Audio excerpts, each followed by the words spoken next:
좀 납득이 되나요? 뭐 되면 같은 당 했겠죠. 댓글로 많이 달아주시기 바랍니다. 댓글 부대 동문하시. 뭘 댓글? 댓글 부대 동문하세요. 이게 지금 민주당의 물타기예요. 또 저희 제작진이 이번 총선 특집을 위해서 야심차게 준비한 게 있다고 합니다. 바로 60초 토론인데요. 사실 이제 총선과 관련된 뜨거운 이슈가 정말 많잖아요. 이게 1020 세대가 이해하기에는 굉장히 어렵잖아요. 그래서 총선과 관련된 이슈를 이해하고 또 핵심만 요약해보기 위해서 60초 토론을 준비했습니다. 어떻게 괜찮으세요? 막 여기저기서 한숨 소리가 막 들리는데요. 네, 60초 토론 룰은 제가 키워드를 얘기를 하면 특정 정당에게 키워드와 관련된 공격을 양쪽 다른 정당에서 60초, 각 60초씩 공격을 합니다. 60초 동안 반론, 반박의 기회를 드리겠습니다. 총선 핫이슈 첫 번째 키워드는 선거법 개정입니다. 혹시 연주 학생은 총선이 어떻게 치러지는지 알고 있어요? 동네 학교나 주민센터 가서 하는 거 아닌가요? 인증 찍고. 네. 그래서 우리 혜진 학생이 준비했다고 들었어요. 우리 연주가 이해할 수 있게 쉽게 설명을 해주세요. 네, 일단은 선거법 총선거라는 이름은 대한민국 국회의원 총선거를 줄여서 총선거 또는 총선이라고 그러는데, 국회의원을 원래 투표장에 가면 투표용지를 2개를 줘요. 그럼 하나는 우리 지역구를 대표하는 국회의원을 뽑는 거예요. 나머지 하나는 비례대표 투표용지라고 있는데, 투표용지에 A당, B당, C당, D당 이렇게 써 있어서 내가 지지하는 정당에 투표를 하는 거예요. 원래 선거법에서는 그렇게 뽑는 비례대표 국회의원이 47명이 됐었는데, 예를 들어서 47명 중에 15%가 A당 국회의원이 되는 거예요. 이제 바뀌었어요, 또? 네, 이제 이 선거법이 이제 이해했는데 바뀌었어. 여기서부터 중요한데, 연동형 비례대표제라고 해서 전체 300석 중에 15%가 A당이 될 수 있게끔 해주자는 거예요.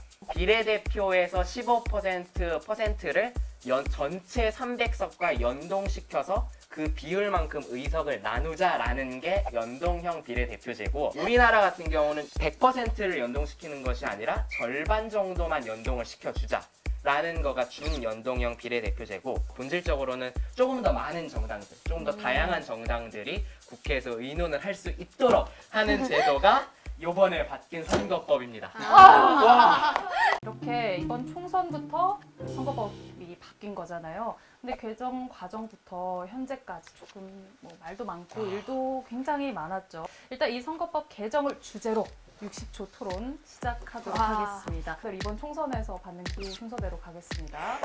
혜진 학생에게 공격을 먼저 규범 학생과 상혁 학생이 시작을 하겠습니다. 규범 학생부터 갈게요.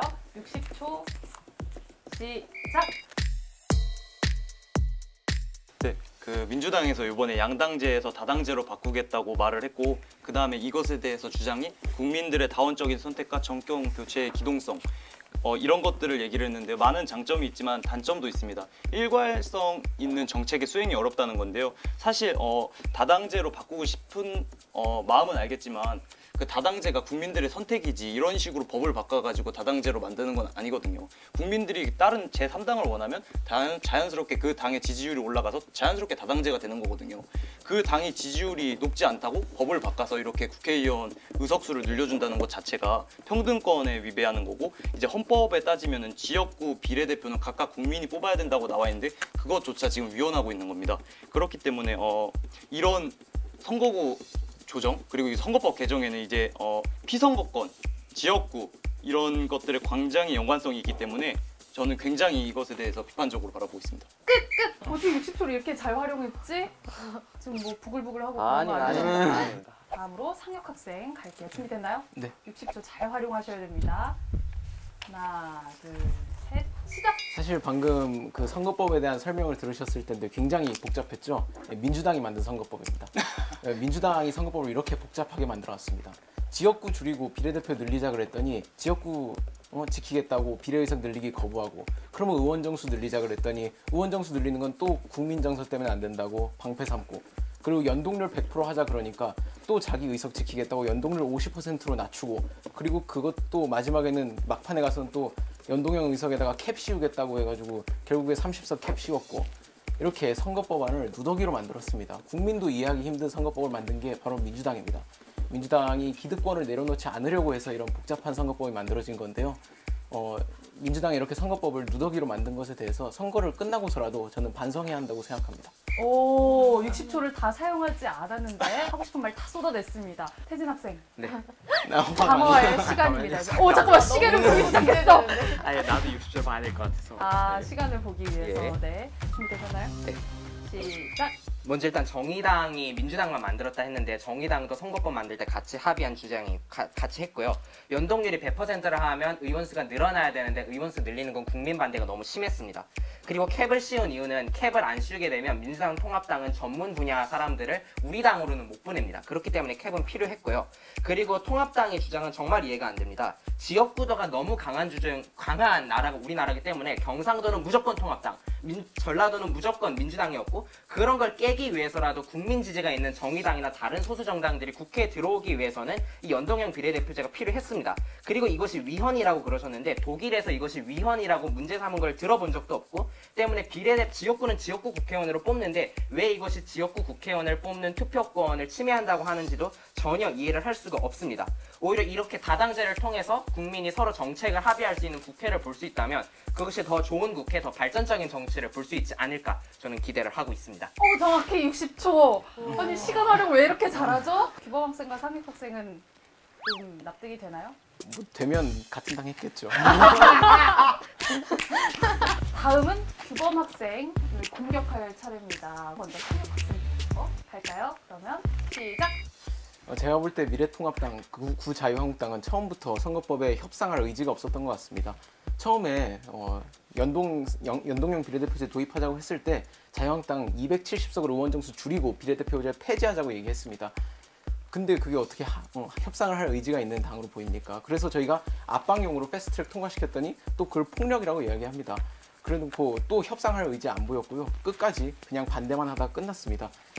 결국 이 모습은 자유한국당이 자신들의 의석을 지키고 싶어서 그런 것이 아닌가 그런 생각이 들고요. 또 무엇보다도 국민이 안 뽑는다고 하셨는데 정당 투표도 소중한 국민의 한 표입니다. 그리고 정당의 민주적 경선을 통해서 선출된 후보를 보고 국민들이 판단을 해서 정당 투표를 하면 그것도 국민의 판단이고요. 그렇기 때문에 저는 국민이 뽑지 않는 거다 정당 투표는 이런 말은 동의하기 어렵습니다. 이상입니다. 10초 남았어요. 왜 자꾸 시간 다 안 쓰세요? 시간 킵은 안 돼요, 킵? 다음 태진 학생 준비됐어요? 네. 그러면 바로 시작하겠습니다. 시작. 네, 저도 자유한국당 나경원 원내대표께서 2018년 12월 29일에 분명히 연동형 비례대표제 도입을 위한 구체적인 방안을 적극 검토한다고 같이 합의를 했습니다. 근데 같이 합의를 난 이후에 협상을 하러 나오지도 않았고 당에 무슨 일이 있다 이걸 먼저 처리해야 된다 다른 일이 있다 해서 회의장에 한 번도 회의를 제대로 하러 합의를 하러 나온 적이 없습니다. 그러고 나서 갑자기 다른 정당들끼리라도 합의를 해서 처리를 하려고 하면 이것이 독재네 폭력이네 하면서 당직자들 불러놓고 국회의원 어른들 불러놓고 국회에서 싸움질하고 문 가로막고 줄다리기 하고 이 사태 폭력 공작 사태 진짜 다 자유한국당 어른들이 하신 겁니다. 이 과정 속에서 저는 도대체 이걸 어떻게 도덕적으로 이해해야 되는 건지 정말 TV에서 이틀 내내 3일 내내 국회의원 아저씨들이 문 막고 있는 거 국회의장실 가서 소리 지르고 있는 거 줄다리기 하고 있는 거 밀쳐내고 있는 거 보았습니다. 이 점에 대해서는 정말로 용서해야 되고 앞으로도 계속 기억해야 된다라고 저는 생각을 하고 있습니다. 2초 남겼어요. 와. 규범 학생의 방어 그럼 바로 들어볼게요. 시작.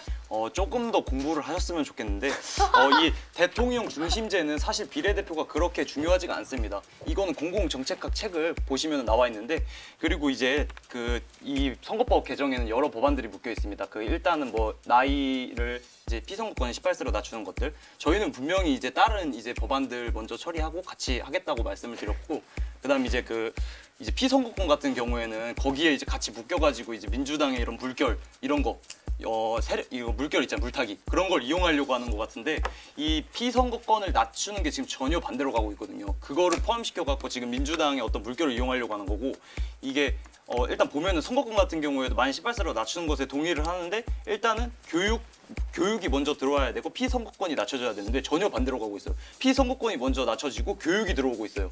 그리고 이런 비례정당 같은 경우에도 지금 아까 말씀해 주셨다시피 나경원 의원님께서 자꾸 자유한국당 프레임을 씌우시는데 지금은 미래통합당이고 그만! 네, 미래통합당이고까지 나왔어요. 코멘트를 못한다 이거죠? 댓글로 많이 달아주시기 바랍니다. 기다리겠습니다. 댓글 아니, 부대 왜 이렇게 동원하세요. 부추겨요, 갈등을? 댓글 부대 동원하세요. 이게 지금 민주당의 물타기예요. 이게 여론몰이. 지금 여당이라고 지금 여론몰이 하는 거예요. 이게 여론몰이. 네. 절대 포퓰리즘 선거는 안 됩니다. 아주 열띤 토론이 이어지고 있습니다. 이제 상혁 학생이 공격받을 차례죠. 네. 그러면 먼저 태준 학생부터 공격하도록 하겠습니다. 60초 시간 드립니다. 네, 저는 정의당이 막판 선거법을 확정짓는 단계에서 당의 욕심에 너무 치우친 게 아닌가 하는 그런 생각이 들었습니다. 물리적인 시간 문제가 분명히 있었고 국민 반대가 분명히 있었는데도 불구하고 비례대표 정원 확대가 애시당초 안 되는 판정 속에서 정의당은 마지막까지 석패율제도 넣자고 했고 석패율제를 전국적으로 확대시켜서 지역구도 완화라는 본 목적하고는 전혀 다른 식으로 갔습니다. 결국 지역구에서 아깝게 떨어지는 정의당 국회의원을 구제하겠다라는 이런 욕심을 저는 보였다라고 생각을 하는데요. 그리고 아까 말씀하셨던 것처럼 캡을 씌운 이유는 캡을 만약에 안 씌워서 47석이 그대로 다 연동형에 갔으면 저는 미래한국당이 정말 어떤 의석을 차지했을까 정말 아직도 두렵거든요. 만약 민주당의 제안대로 20석 선에서 25석 선에서 캡을 씌웠으면 아마 18석, 17석이 거의 다 정의당 것이 됐을 겁니다. 그런데 그것을 30석으로 확대하는 순간 미래한국당이 생기게 됐고 오히려 선거법 취지는 더 무너지게 됐다라는 겁니다. 결국 합의 정신의 막판에 정의당의 당리당략의 욕심 때문에 결국 이상한 선거법이 현실이 오지 않았는가. 그만! 나 너무 신났죠. 다음 규범 학생의 이야기 들어보겠습니다. 네. 저는 간단하게 가겠습니다. 결국에 정의당도 당리당락에 따라 움직이는 당이다. 별반 다르지 않다라는 걸 말씀드리겠습니다. 일단 정의당에게 불리한 선거법이 상정됐을 때 처음에 반대를 했어요. 그리고 조국에 대해서도 반대를 했죠. 근데 갑자기 중간에 정의당이랑 진보 세력들이 연대를 하면서 갑자기 자기들에게 좋은 쪽으로 선거법이 개정이 되자 갑자기 조국에 대해서 찬성하는 발언을 하고 그리고 이 선거법에 대해서 찬성을 하는 것은 이거는 결국에는 당리당락에 따라 움직이는 게 아닌가. 정의당의 정의는 도대체 어디에 있는가 그런 궁금증이 들게 만드는 그런 행동이었습니다. 네. 끝이에요? 네네. 지금 몇 초 남았죠? 30초 만에 끝났어요. 이렇게 두 친구의 공격을 받은 상혁 학생. 지금 표정을 인지하는데 속은 더 하지 않을까 싶어요. 자, 그럼 방어 들어갑니다. 하나, 시작. 우선 민주당이나 통합당이나 둘 다 저희가 이제 당리당략에 따라서 선거법을 움직였다라고 말씀을 하시는데 사실 당리당략에 제일 충실한 분들은 이 두 당이에요. 왜냐하면 사실 지금 선거법 같은 경우에는 사실 정당 지지율에 비해서는 계속해서 정의당이 손해를 보고 있는 거고 기득권 양당 같은 경우에는 이제 계속해서 초과 의석을 지지율보다 더 많이 받고 있는 거거든요. 그리고 석패율제 말씀하셨는데 석패율제는 정의당만의 주장이 아니라 그건 사실 민주평화당이 좀 더 그 당시에 주도적으로 주장했던 내용이었습니다. 그리고 아까 통합당에서 뭐라고 하셨죠? 조국 같은 경우에는 이제 저희가 적극적으로 반대 의사를 내지 않았을 뿐이지 정의당이 만약에 집권을 한 정당이었다면 결코 조국을 임명하지 않았을 것이다. 이걸 말씀을 드리겠습니다. 15초 남았어요. 또 태진 학생. 아무 말도 하면 안 돼요. 코멘트 할 수 없어요. 끝났습니다. 이렇게 선거법 개정에 관한 토론 끝이 났는데요. 어때요? 해보니까. 허리 아파. 이건 두 번 더 해야 되잖아요. 이걸 딱 들은 연주 학생. 와 진짜 어땠어요? 처음에 선거법 들었을 때는 바꿔도 좋네 이랬었는데 또 얘기 들어보니까 또 그러네 약간 제가 이렇게 약간 갈대 같은 사람인지 몰랐고요. 아까 전에 그리고 상혁 오빠가 말한 압박용 패스트 뭐 이거 그게 뭔지 그 흑사병 이름 아닌가? 패스트 트랙. 그러니까 신속 처리 안건이라는 뜻인데요. 국회가 이제 한 당 때문에 멈추면 안 되잖아요. 그래서 나머지 당들이나 이제 어느 정도 의석이 되는 정당들이 이제 모여서 통과를 시키는 거예요. 패스트가 빠른, 신속하게. 아니 저도 알아요. 아니 저도 알아요. 소중한 진짜 알던 단어거든요. 죄송한데. 네, 이렇게 첫 번째 키워드 선거법 개정에 대한 이야기 나눠봤는데요.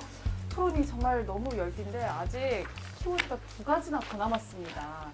위성 무당? 그게 뭐예요? 이 뭐랄까 살짝 하부 조직 같은 걸 만든 거예요. 그래서 하부 조직을 만들어서 다 정당 투표는 다 여기다 몰아줘라라고 이야기를 하는 거예요. 자기 지지자들한테.